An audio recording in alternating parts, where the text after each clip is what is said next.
এসো হে বৈশাখ এসো এসো। আমরা খুবই ভালো উপভোগ করছি, বিশেষ করে আমাদের এই যে বন্ধু মহল দেখলেন, এদের সাথে আসলে আমাদের আত্মার সম্পর্ক। একসঙ্গে যখন হই মনে হয় যেন একই আত্মা, একজন যা করে সবাই তাই করে। তা একজন বলল আমরা ঘুরবো, আমরা প্রায় এরকম ঘুরি, মজা করি। তা আজও সেজে গুজে মজা করতে খুবই ভালো লাগছে এবং আমাদের দেখে আমাদের বাচ্চারাও শিখবে। আসলে আমরা বাঙালিত্ব যে মূল বাঙালিত্ব কিন্তু হারানোর পথে। আমরা কিন্তু চাচ্ছি সেটাকে পুনরুদ্ধার করতে। আমরা বাঙালিত্বকে ধরে রাখতে চাই, শুধু আজকের জন্য না, সারা বছর জুড়ে, সারা জীবন জুড়ে, যতদিন বাঁচবো আমাদের মধ্যে বাঙালিত্ব থাকুক।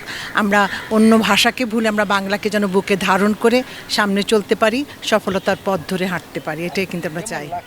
এই যে আমরা বের হয়েছি, ওরা নতুন প্রজন্ম আমাদেরকে দেখছে, আমাদেরকে দেখেই তো ওরা এটা শিখবে যে কি বলে ওদের মা চাচি, তাই না, খালা, এরা এনজয় করতেছে, আমাদেরকে দেখে ওরাও এটা মানে কি এই আনন্দটা ওরা করবে। খুবই ভালো লাগছে। আমরা যে আসলে বাংলাটাকে লালন করি, এটাই আমরা বোঝানোর জন্য আজকে বের হয়েছি। এত প্রতিকূলতা, এত বাধা, সবাই বলছে পয়লা বৈশাখ করা যাবে না। কেন যাবে না? করতে হবে। আমরা বেরিয়ে গেছি, দেখ বাধা, আমরা তাও থাকবো।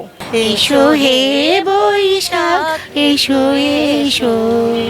তাপস নিঃশ্বাস বায়ে মোর মুসুরে দাও উড়ায়ে।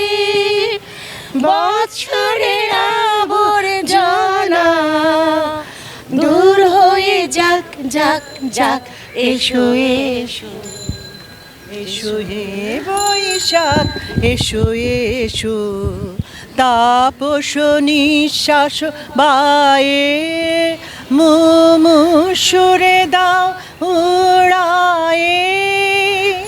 বৎসরের আবর্জনা দূর হয়ে যাক যাক যাক। এসো এসো। এসো হে বৈশাখ এসো এসো।